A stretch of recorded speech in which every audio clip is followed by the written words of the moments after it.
আসসালামু আলাইকুম ভিউয়ার্স। চলছে ঘূর্ণিঝড় রেমালের তাণ্ডব।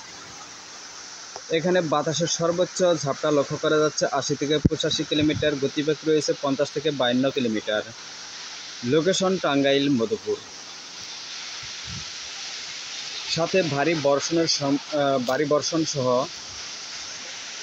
ঘন্টায় বাতাসের সর্বোচ্চ ঝাপটা লক্ষ্য করা যাচ্ছে ৮০ থেকে ৮৫ কিলোমিটার। এই মুহূর্তে কিন্তু বিকাল ৪টা বাজিতেছে।